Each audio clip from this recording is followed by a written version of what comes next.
"You shouldn't have saved me," the woman said, and somehow that sounded less like a warning and more like a verdict. Ethan Cole decided, not for the first time, that the universe had a strange sense of humor. 12 hours earlier, he had been exactly where he preferred to be, unnoticed, underpaid, and safely far from anything important. The mining colony on Oris 9 was the kind of place people passed through on their way to somewhere better or worse, depending on their luck. The air tasted faintly metallic. The gravity felt like it had been negotiated rather than designed, and the station lights hummed with a quiet disapproval of human inefficiency. Ethan had learned to ignore all of it. He adjusted his worn field jacket, checked the diagnostic kit clipped to his belt, and reminded himself that this assignment was supposed to be routine. Remote site, minor injuries, occasional equipment failures. Nothing heroic. He preferred it that way. Heroic tended to come with paperwork, and Ethan had a long-standing policy of avoiding both. The corridor outside the med bay flickered as the station cycled power, the lights dimming for a fraction of a second before returning with renewed judgment. Ethan leaned against the wall, sipping something that claimed to be coffee and tasted like a polite suggestion of it. He was halfway through deciding whether it was worth finishing when the alarm didn't sound. That was the first problem. Alarms, in his experience, were loud, obnoxious, and impossible to ignore. What he felt instead was a shift, subtle and immediate, like the station itself had paused to reconsider its priorities. Conversations down the hall thinned. Footsteps redirected. The kind of silence that wasn't really silence settled into place, heavy and deliberate. Ethan straightened, the cup lowering in his hand as instinct nudged him awake. He stepped into the corridor just in time to see the doors at the far end slide open without authorization. That was the second problem. People weren't supposed to come in through that airlock, especially not alone. She stumbled once as she crossed the threshold, catching herself against the frame with a grace that suggested the misstep had been optional. At first glance, she looked human enough to pass in low light. Dark hair pulled back, posture precise despite the obvious strain, movements controlled in a way most people lost under pressure. Then Ethan noticed the ears, long and elegantly tapered, angling slightly as if listening to something the station couldn't hear. Alien, but not by much. Just enough to matter. He set the cup aside and moved toward her without thinking too hard about it, because thinking tended to slow things down, and this didn't feel like a situation that appreciated hesitation. "You're not supposed to be here," he said, because stating the obvious had gotten him through worse situations. Her head turned toward him, and for a moment, everything else in the corridor felt less relevant. Her eyes locked onto his with an intensity that made the air feel thinner. Not fear, not relief, recognition, the kind that didn't ask permission. Ethan paused mid-step, suddenly aware that he had just walked into something far above his pay grade. "Right," he added quietly. "That's usually when things get complicated." She took a step closer, and he noticed the faint tremor in her hand as she reached out, fingers hovering just short of his sleeve. "So it's you," she said, her voice steady in a way that suggested effort rather than calm. Ethan blinked once. "I feel like that's something people normally explain," he replied, because humor was a habit and habits were reliable. Her lips parted slightly, as if she were about to say more, then stopped. Somewhere deeper in the station, a low hum shifted pitch, like a system recalibrating to new information. Ethan felt it through the floor before he heard it. The air changed. Not dramatically, just enough. He glanced past her toward the open airlock, half expecting security to flood in, alarms to finally realize their responsibilities, something loud and reassuringly normal. Instead, the silence deepened. The station wasn't panicking. It was watching. "Okay," Ethan said, mostly to himself. "That's new." Her hand closed around his wrist before he could step back, not forceful, but firm enough to remove the option of pretending this wasn't happening. The contact sent a strange warmth through his skin, not painful, just noticeable, intentional. Her gaze didn't waver. "You shouldn't have saved me," she repeated softly. Ethan exhaled, glancing down at her hand, then back up at her face. "In my defense," he said, "you looked like you needed the help." For a fraction of a second, something shifted in her expression. Not quite a smile. Not quite anything he could name. That, she said, was not the mistake. The corridor lights dimmed again, longer this time, and when they returned, the air felt different, charged in a way that suggested the station had just made a decision. Ethan had the distinct and uncomfortable impression that whatever came next was no longer optional. The station doors did not open so much as yield, sliding apart with a precision that felt less mechanical and more intentional, as if something deeper inside the system had decided resistance was unnecessary. Ethan noticed that first, the way the corridor ahead cleared without command, without authorization, without anyone arguing with it. He had worked on enough outposts to know systems did not behave like that unless someone very important had told them to. Or something. He glanced down at her hand still wrapped around his wrist, steady now, no tremor, no hesitation, like whatever strain she had been under a moment ago had been filed away for later review. "You are going to explain this," he said, because it seemed like a reasonable request given the circumstances and his rapidly diminishing sense of control. She did not answer immediately. Instead, her gaze shifted past him, not unfocused, but layered, like she was listening to more than one conversation at once. Her ears angled slightly, subtle, precise, responding to signals he could not hear. The air around them tightened again, not threatening, just aware. Then the sound came, distant at first, a low harmonic hum that did not belong to the station's usual systems. It grew steadily, not louder, but closer, like something vast was aligning itself just beyond the walls. Ethan turned his head toward the nearest viewport out of instinct. The stars outside had not moved, but the space between them felt occupied now, as if the darkness had acquired structure. "That does not sound routine," he muttered. "It is not," she said quietly, and there was something in her tone that suggested finality rather than concern. The first figures appeared at the far end of the corridor seconds later, not running, not rushing, but moving with a calm precision that made everyone else step out of their way without being asked. Their uniforms did not match any registry Ethan recognized. Lines clean, materials unfamiliar, armor that looked less like protection and more like a statement. They stopped exactly 10 feet away. Not 9, not 11, 10, like the distance had been measured long before Ethan had decided to have a normal day. And then, without a word, every single one of them lowered their heads. Not a bow, not a gesture, something deeper, more absolute. The corridor did not go silent. It stopped.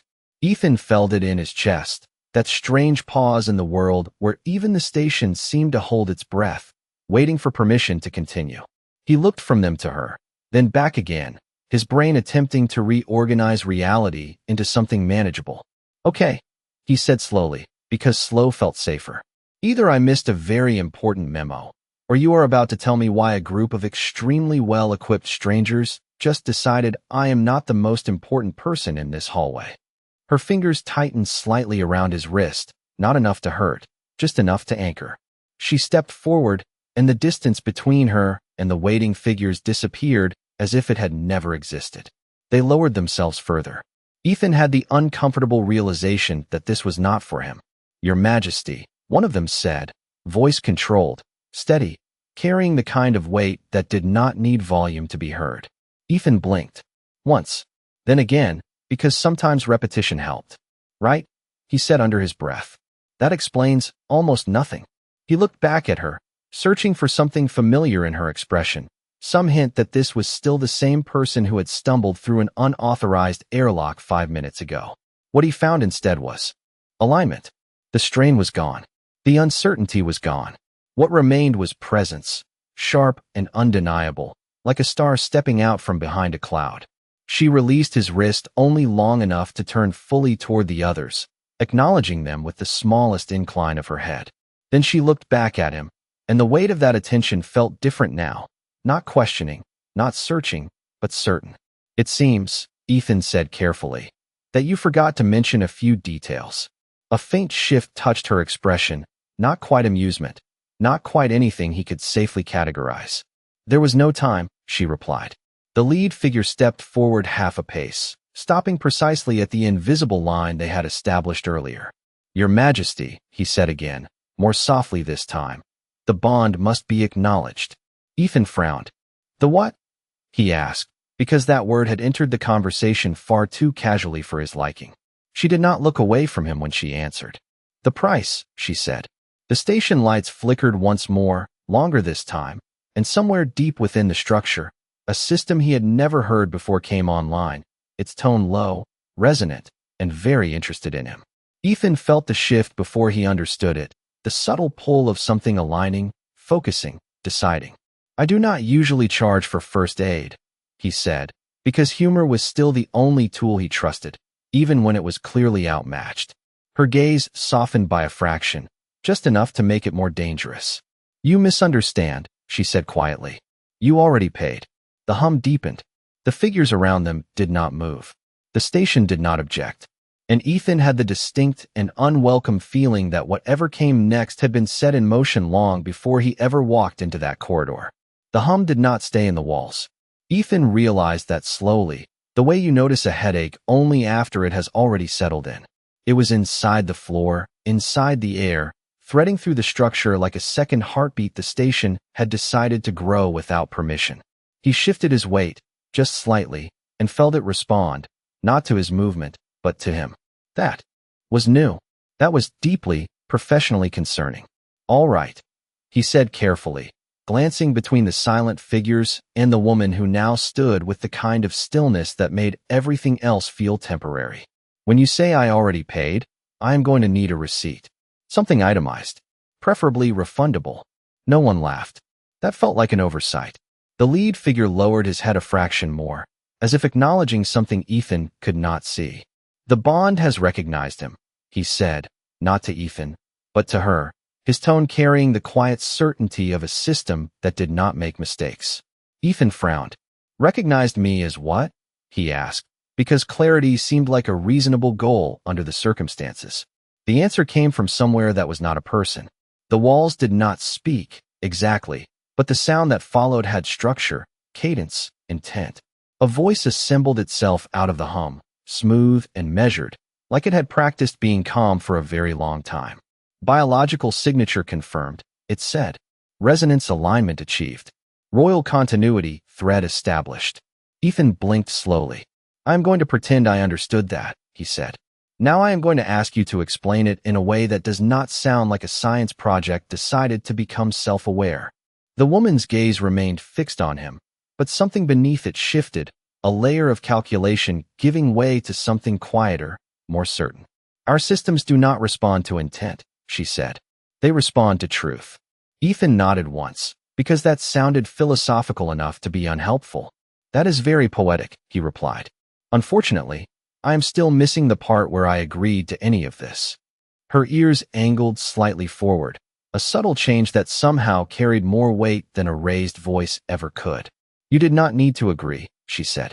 The words settled into the space between them with a finality that made the station's hum feel almost polite by comparison. Ethan exhaled, long and slow, the way you do when you realize the situation has moved beyond negotiation and into something much less flexible. "That feels like an important detail you could have led with," he said. The system responded again, the voice now clearer, closer, as if it had decided Ethan was worth the effort. "Primary condition met," it continued. "Subject initiated preservation protocol without external directive. Sacrificial threshold exceeded. Binding criteria satisfied." Ethan raised a hand slightly, a reflex more than a plan. "I would like to formally object to whatever that means," he said. "In advance." The figures around them did not react. They did not need to. The certainty in the room had already replaced reaction with acceptance. The woman took a single step closer, closing the remaining distance between them with a precision that felt practiced, inevitable. "You acted without calculation," she said quietly. "You chose preservation over advantage. Our systems do not ignore that." Ethan met her gaze, searching for any sign that this was still a conversation he could redirect. "Where I come from," he said. "That is called doing the bare minimum to be a decent person." For the first time since the corridor had gone quiet, something almost like warmth touched her expression, brief and controlled, but real. "Where I come from," she replied. "That is how bonds are formed." The hum deepened again, not louder, but more focused, like a lens narrowing on a single point. Ethan felt it settle around him, not pressing, not forcing, but anchoring, as if the station had decided where he belonged and was politely declining to reconsider. "Anchor point stabilized," the voice said. Integration sequence pending. Ethan let out a small breath that might have been a laugh on a better day. That does not sound optional, he said. It is not, she answered. He glanced toward the corridor behind him, the path he had walked 100 times, the med bay that now felt like it belonged to someone else. The distance was still there. The exit still existed. But the idea of leaving had shifted from possibility to theory. Just to be clear, he said, because clarity was all he had left. If I had walked away earlier, none of this would be happening. She studied him for a moment, not dismissive, not unkind, just certain. If you had walked away, she said softly, you would not be you. The system paused, as if considering that statement, then continued with quiet satisfaction. Integration confirmed. Ethan closed his eyes for half a second, then opened them again, because denial had never been particularly effective for him. All right, he said under his breath. That seems like a design flaw. No one corrected him. The station did not disagree, and the bond, whatever it was, settled into place like it had been waiting for him all along. The world did not change all at once. That would have been easier to understand. Instead, it adjusted itself in small, precise ways, like a system correcting errors it had tolerated for too long. Ethan felt it first in the air, a subtle shift in pressure that made every breath feel measured, as if the station had started paying attention to something it had previously ignored. He flexed his hand unconsciously, and for a brief second, he thought the hum responded again, not louder, not stronger, just aware. I am starting to feel like I should have asked more questions, he said quietly, mostly to himself. The woman stepped closer, closing the last inch of distance with a calm that did not need to prove itself. Up close, the differences were clearer, the way her presence seemed to carry its own gravity, the faint, almost imperceptible shift in the light around her, like the station was adjusting to accommodate her rather than the other way around. Her gaze remained steady on his, but there was something new beneath it now, not the sharp edge of recognition from before, but a quieter certainty, something that had settled after a long wait. The system has accepted you, she said. Ethan nodded once, slowly. That seems to be the problem, he replied. Behind them, the figures remained motionless, but the stillness had changed. It was no longer the stillness of waiting. It was the stillness of something completed. The lead figure spoke again, his voice measured, almost respectful. Your Majesty, the integration phase requires proximity to a central node.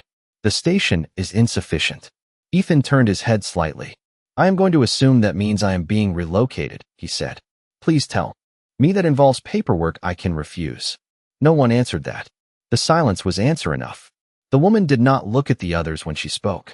You will come with me, she said, and there was no force in her tone, no demand, just a statement that did not consider alternatives. Ethan let out a small breath, somewhere between a laugh and resignation.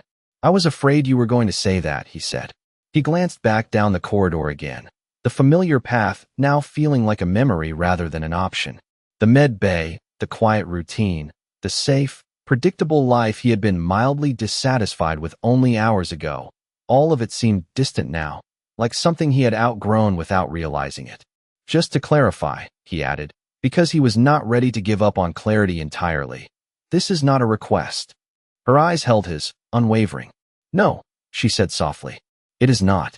The system responded immediately, as if confirming her statement carried more weight than any command.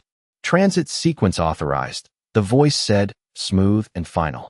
Primary subject designated. Escort protocols engaged. Ethan looked up at the ceiling, because sometimes looking anywhere else felt like admitting defeat. Of course it is, he muttered. The corridor behind them sealed with a quiet precision that felt almost polite, like a door being closed in a room you were no longer supposed to be in. Ahead, the path opened, not dramatically, just enough, like an invitation that had already been accepted on his behalf. The figures stepped aside in perfect unison, creating a clear line forward. Ethan noticed that none of them looked at him directly. Their attention remained fixed on her. That told him everything he needed to know about where he stood in the hierarchy of this situation. Somewhere near the edge of his awareness, the hum shifted again, not external this time, but internal, a quiet alignment that settled deeper with every second. He did not understand it. He was not sure he wanted to, but it was there. He glanced at her once more. You realize, he said carefully, that where I come from, being claimed without consent is generally considered a problem. For a brief moment, something almost like regret passed through her expression, subtle enough that most people would have missed it. "Where I come from," she replied. "It is considered recognition." Ethan considered that, turning the word over in his mind, like something unfamiliar but persistent. Recognition. Not possession. Not ownership. Something else. Something he did not have a definition for yet. "That does not make it less complicated," he said. "No," she agreed quietly. "It does not." She turned then, not abruptly, but with the smooth certainty of someone who had already decided the outcome. The path ahead responded instantly, lighting shifting, systems adjusting, the station itself guiding the way like it had been waiting for this moment. Ethan hesitated for half a second, just long enough to acknowledge the choice he did not have.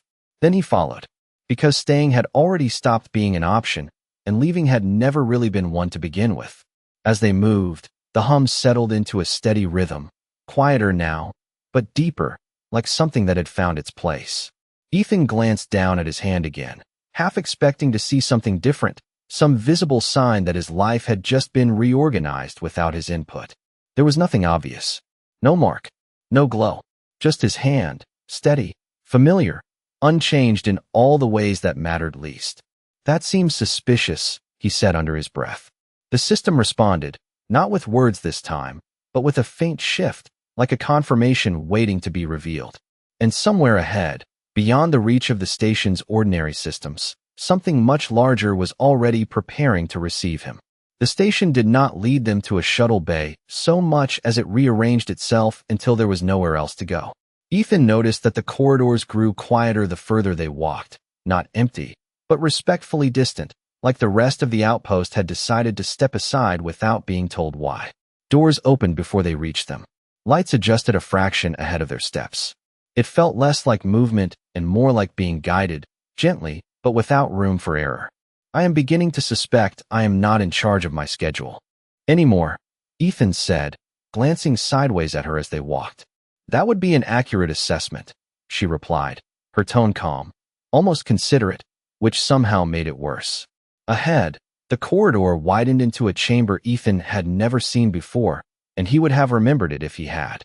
The walls curved upward in smooth arcs, not built so much as grown, the surface shifting faintly with a soft internal light that pulsed in slow, deliberate rhythms. At the center of the room stood a platform, circular, perfectly still, as if it had been waiting longer than the station itself. Ethan stopped at the edge of it without being asked, because sometimes instincts were faster than questions. "This looks important," he said. "It is," she answered. That was not reassuring. The figures who had followed at a precise distance took their positions around the perimeter, each one stopping at exact intervals that suggested someone, somewhere, had measured this moment long before Ethan existed. The air felt different here, denser, not heavy, just intentional. Like the room had expectations. Ethan glanced up, half expecting to see machinery, emitters, something he could point to and categorize. There was nothing obvious. The technology here did not announce itself. It simply existed, confident in its purpose. "Let me guess," he said, stepping onto the platform with the cautious optimism of someone who had made several questionable decisions already that day. "This is where things become official." The system responded before she could. Central node engaged. The voice said, smoother now, closer, as if proximity had made it more interested in being understood. "Bond integration proceeding." Ethan exhaled slowly. "Right. Of course it is." He looked down at his hands again, still normal, still his, which felt increasingly suspicious given everything else. "I am going to need a better definition of integration," he added. "Preferably one that does not involve permanent life changes." She stepped onto the platform beside him, close enough that he could feel the subtle shift in the air around her, like standing near a source of gravity that did not obey the usual rules. "It means the system will recognize you fully," she said. "And what happens when it does that?" he asked. Her gaze held his, steady, unflinching. "Then it will not let you go." The platform beneath them responded instantly, a soft light spreading outward from where they stood, not bright, not blinding, just precise, tracing patterns that seemed to exist just beneath the surface of reality. Ethan felt it this time, clearly, not just around him, but through him, like a current aligning itself with something already present. It did not hurt. It did not force. It simply settled. The hum returned, deeper now, layered, like multiple systems speaking at once and agreeing on something important. Resonance confirmed, the voice said. Subject integration at 20%. Ethan let out a quiet breath. 20%, he repeated. That implies there is more. Yes, she said. That was also not reassuring. He shifted his weight slightly, testing the edges of the platform, the limits of whatever invisible boundary had been drawn around him. Nothing resisted him. Nothing stopped him. And yet the idea of stepping off felt distant, like considering a choice he had already made. You keep saying this is recognition, he said, glancing back at her. Recognition of what? For the first time, she hesitated, just briefly, just enough to matter. Her eyes searched his face, not for doubt, but for something else, something that felt older than the station, older than the system currently rewriting his definition of normal. Of what you are, she said quietly. Ethan raised an eyebrow. I was not aware that had changed, he replied. The system answered for her. Genetic anomaly detected, it said. Latent markers consistent with royal compatibility. Probability of random occurrence, statistically negligible. Ethan blinked. Once. Twice. I am sorry, he said slowly. Did the room just suggest I qualify for something I did not apply for? The figures around them did not react, but the silence shifted again, not surprised, not questioning, but confirming. She watched him carefully, as if this moment mattered more than the rest. You were not supposed to be here, she said softly. And yet, you are. The light beneath them intensified slightly, the patterns becoming clearer, more defined, like something uncovering itself layer by layer. Ethan felt it again, deeper this time, not just alignment, but connection, threads of something unfamiliar weaving into place with a precision that felt anything but accidental. Integration at 40%, the voice continued. Ethan let out a breath that might have been a laugh if it had not been so controlled. This is the part where I ask if there is an exit clause, he said. And you tell me there is not. She did not answer. She did not need to. The system had already made that clear. And as the light continued to spread, as the hum deepened into something steady and undeniable, Ethan realized that whatever he thought he had been before this moment, the system was in the process of disagreeing with him. 40%, Ethan repeated quietly, as if saying it out loud might convince the system to reconsider, or at least slow down long enough for him to catch up with his own life.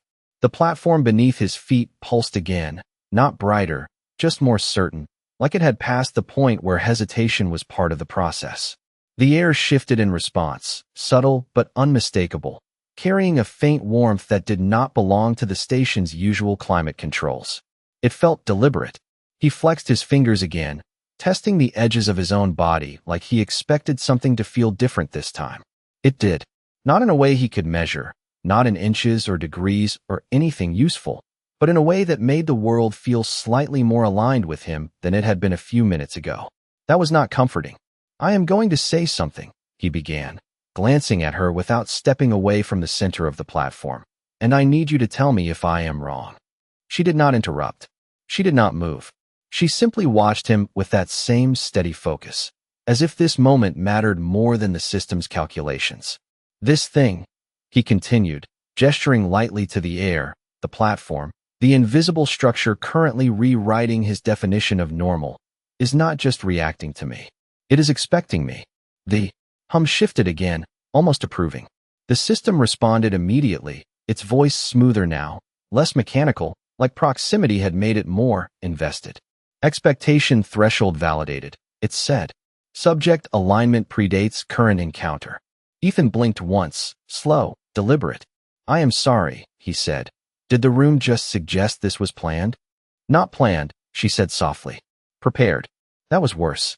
He let out a breath that might have been a laugh if it had not been so carefully controlled. Those words feel interchangeable under the circumstances, he replied.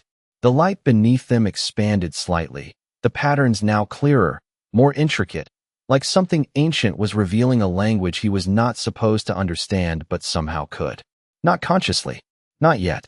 But it felt familiar in the way a memory does before you can place it. Integration at 60%, the system announced. Ethan tilted his head slightly, listening not just with his ears, but with that strange new awareness settling into place beneath his thoughts. That sounds like progress, he said. I am not convinced it is in my favor. She stepped closer, just a fraction, enough that he could feel the subtle shift in the space between them, like the system was adjusting its calculations based on proximity alone. It is not meant to favor you, she said. It is meant to complete. Ethan nodded slowly. That is somehow less reassuring than I expected. The hum deepened again, but this time it did not stay external. It threaded inward, aligning with something beneath his awareness, something that responded not with resistance, but with recognition. That word again. Recognition. He exhaled sharply, eyes narrowing slightly as he focused on the sensation, trying to define it, to categorize it, to turn it into something manageable. It refused. There is something here, he said quietly, more to himself than to her. Something I am supposed to know. The system responded instantly. Latent cognitive pathways activating, it said. Memory resonance detected. Ethan shook his head once, sharp, instinctive. No, he said. I do not have memory of this. Not memory, she corrected gently. Inheritance. That word settled differently. He looked at her again, really looked this time, not just at her presence, but at the precision of it, the way she stood within the system like she belonged to it in a way he did not, and yet the system was now treating him like it had been waiting. You said I was not supposed to be here, he said. And yet this place seems very comfortable with me existing in it. Her gaze did not waver. It is not comfortable, she said. It is certain. The platform pulsed again, stronger now, the light threading upward in faint lines that traced the air around them, forming structures that existed just beyond normal perception. Ethan felt it lock into place, another layer settling, another boundary disappearing. Integration at 80%, the system continued. He closed his eyes briefly, just long enough to acknowledge the shift before opening them again. The room looked the same. It felt different, more defined, more connected. Okay, he said quietly. I think I understand the problem now. She watched him carefully.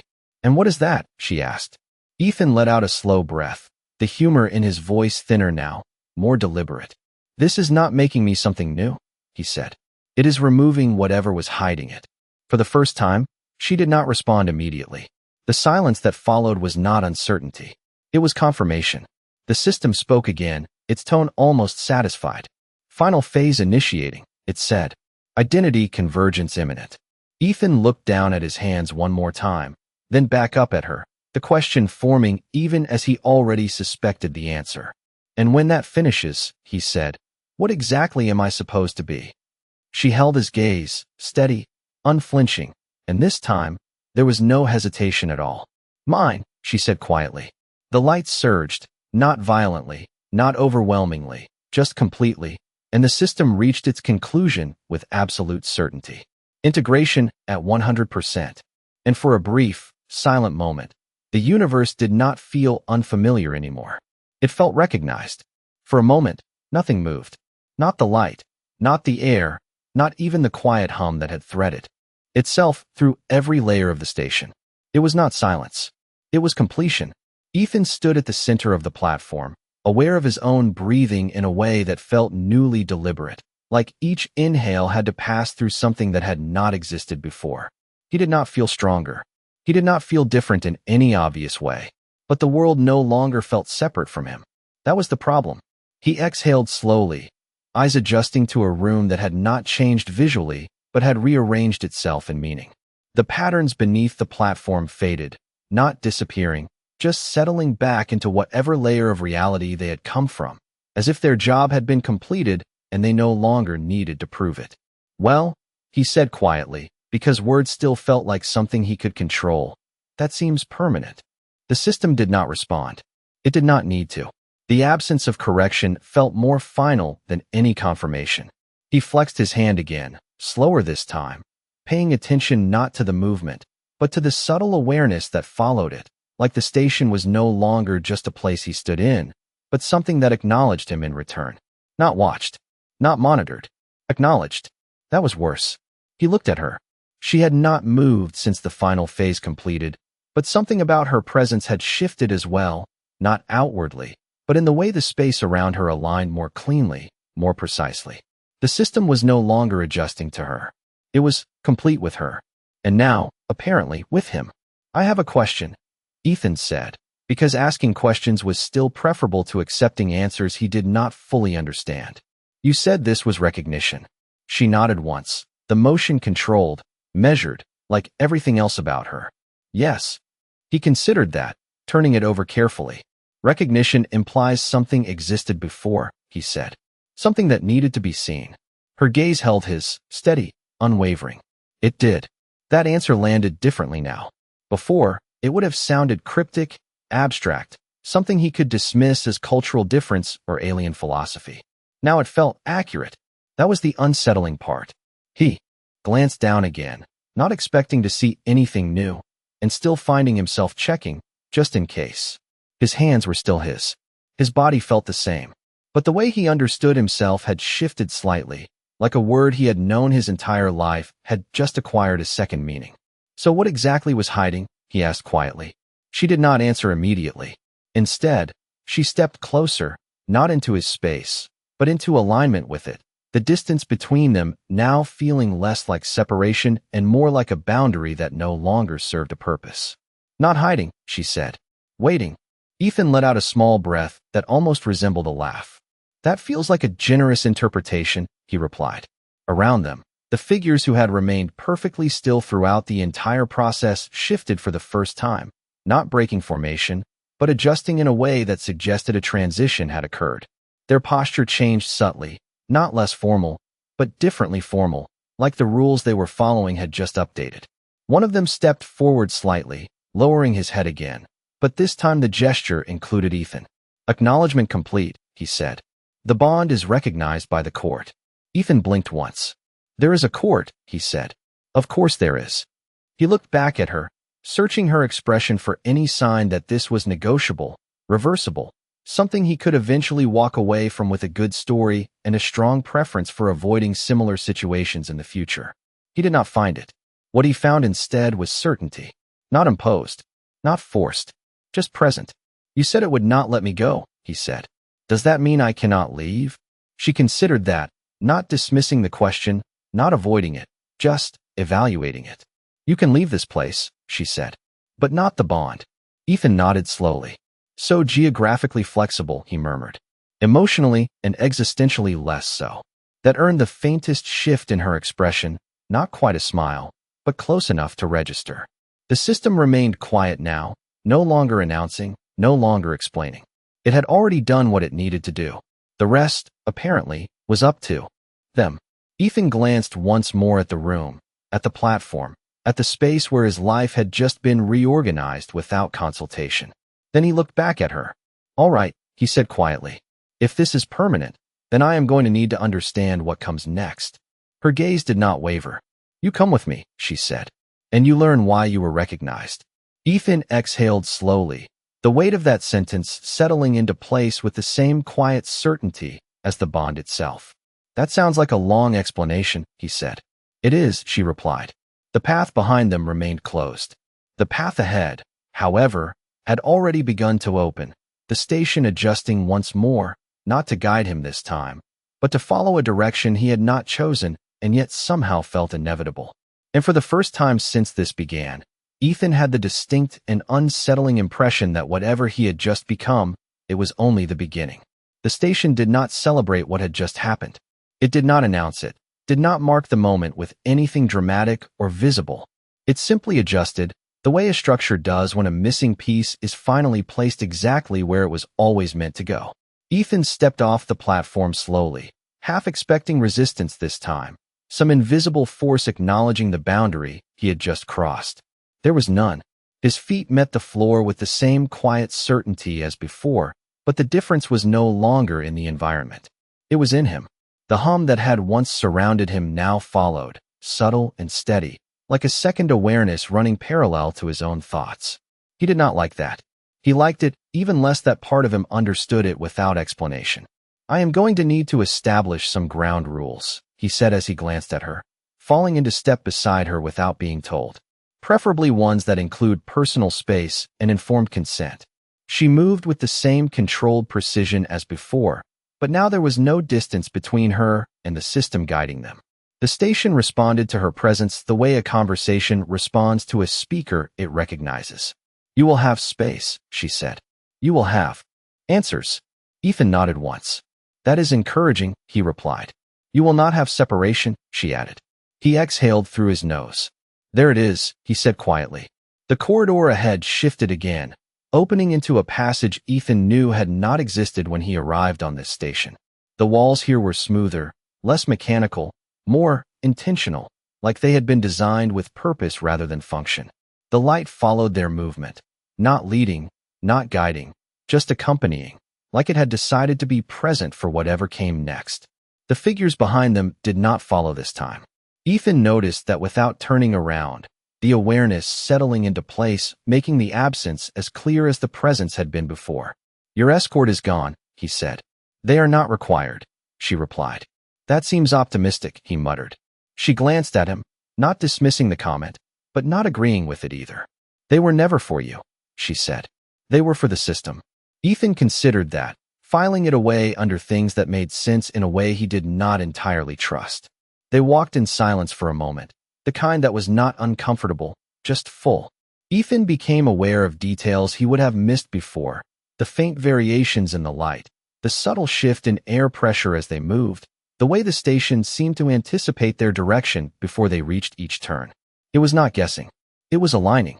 This is going to sound like a strange question, he said finally, because silence only lasted so long with him. But how long has this been waiting? She did not slow her pace. Longer than your records would measure, she said. That is not a unit I am familiar with, he replied. A faint shift touched her expression, something that might have been amusement if it had been allowed to develop fully. Then we will define it for you, she said. The passage opened again, wider this time, revealing a chamber that made the previous one feel like a preparation rather than a destination. The space was vast, but not empty. Structures rose from the floor in smooth arcs, light flowing through them like veins carrying something alive. At the center, suspended without visible support, was something Ethan could not immediately categorize, not machinery, not architecture, but something between the two, something that existed because it needed to, not because someone had decided to build it. He stopped without thinking. That, he said quietly, is definitely above my pay grade. She stepped forward without hesitation, her presence aligning with the space in a way that made it clear she belonged here in a way he did not. Not yet. This is where the bond is understood, she said. Ethan remained where he was for a moment, the new awareness within him responding to the structure in ways his conscious mind had not caught up with. It felt familiar, not visually, not logically, but structurally, like recognizing the shape of something you had never seen before. I was hoping for a manual, he said. You will not need one, she replied. He let out a quiet breath, stepping forward despite every instinct that told him this was not something you walked into casually. That is what worries me, he said. As he crossed the threshold, the structure responded instantly, not activating, not powering on, but acknowledging. The light shifted, subtle but precise, aligning with him the same way it had aligned with her. Ethan paused, feeling that same recognition settle again, deeper this time, less external, more integrated. Okay, he said under his breath. That is new. She turned slightly, watching him, not with concern, but with expectation. You feel it, she said. It was not a question. Ethan nodded once, slowly. I do, he admitted. I just do not know what it means yet. Her gaze held his, steady, certain. You will, she said. And for the first time since this began, Ethan had the distinct impression that whatever answers he was about to receive, they were not going to make things simpler. They were going to make them undeniable. The structure did not react like a machine receiving input. It reacted like something remembering a language it had not heard in a very long time. Ethan felt at the moment he stepped fully into the chamber, not as a sound, not even as the hum he had grown used to, but as a shift in awareness that settled behind his thoughts and waited. The suspended construct at the center adjusted, not moving through space, but redefining it, its light narrowing slightly, focusing with a precision that felt almost personal. Ethan stopped a few feet from it, hands loosely at his sides, posture calm in the way he had learned to maintain when situations moved beyond his ability to control them. I am going to assume this is where everything makes sense, he said quietly. She stood beside him, close enough that the alignment between them felt less like proximity and more like structure, as if the space itself recognized them as part of the same equation. This is where it becomes clear, she said. That was not the same thing. Ethan let out a slow breath, eyes fixed on the shifting light. Those are not synonyms where I come from, he replied. The construct responded, not with sound, but with a subtle reconfiguration of the patterns flowing through it. Lines of light extended outward, not touching him, but mapping him, tracing something he could not see but somehow understood was there. The sensation was not invasive. It was confirming. Identity alignment verified. The system said, its voice returning, deeper now, layered with something older than the station itself. Dual resonance achieved. Ethan tilted his head slightly. Dual, he repeated. That sounds like more than one. She did not look at him when she answered. It is. The words settled into place with the same quiet certainty as everything else in this room. Ethan glanced at her, then back at the construct, the new awareness within him responding before his thoughts could catch up. It was not just recognizing him. It was recognizing something through him. That distinction mattered. He could feel it. You said this was recognition, he said slowly. Not creation. Not transformation. Yes, she replied. Then what exactly is it recognizing? He asked. For the first time since they had entered the chamber, she hesitated, not uncertain, but deliberate, as if the answer required precision. Connection, she said. The construct shifted again, the light intensifying just enough to define new layers within its structure, patterns intersecting, aligning, forming something that resembled a map, not of space, but of relationships. Ethan felt it lock into place, the awareness within him responding with a clarity that bypassed explanation entirely. He understood it before he had words for it. That was the problem. You are saying this bond, he said carefully, is not just between you and me. No, she said. The system completed the thought. Bond extends across lineage continuity, it said. Subject serves as convergence point. Ethan blinked once, slow, deliberate. That does not sound like a small responsibility, he said. It is not, she replied. He let out a quiet breath, the humor in his voice thinner now, more focused. I was hoping for something slightly less foundational. The construct pulsed again, and this time the response was immediate, undeniable. Images did not appear, not visually, but conceptually, impressions layered over his awareness, not memories, not quite, but something adjacent. Patterns of connection, threads extending backward, forward, intersecting in ways that felt impossibly complex and yet structurally sound. He understood the shape of it without understanding the details. This is not about you saving me, she said quietly.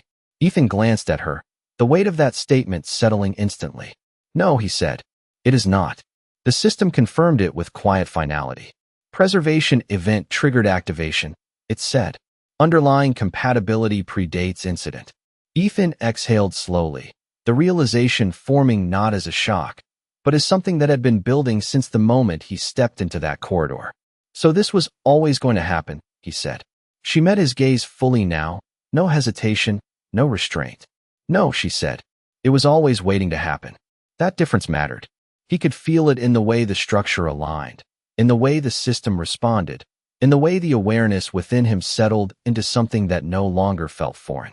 Ethan looked back at the construct, at the patterns that now felt less like something external and more like something he was part of. And now that it has, he said quietly, what exactly does that make me? The system did not answer immediately. The chamber held that question, weighing it, aligning it, as if the answer required more than a simple response. Then, with absolute certainty, it spoke. Not separate, it said. Ethan closed his eyes for a brief moment, letting that settle, letting the implications move through him without resistance. When he opened them again, the room looked the same. It felt different, defined, connected, final. He glanced at her one more time. You said I would understand, he said. She nodded once. You do. He considered that, the awareness, the connection, the undeniable sense that whatever he had been before, it had been incomplete in ways he had never noticed. Yes, he said quietly. I do. The construct dimmed slightly, not shutting down, but settling, as if its purpose had been fulfilled for now. The chamber remained still, but not empty. Not ever empty again. And as Ethan stood there, no longer just an observer, no longer just a participant, he realized something else, something that had not been said, but had been present in every step of this process. This was not an ending. It was a beginning that had been waiting far longer than he had existed to recognize it.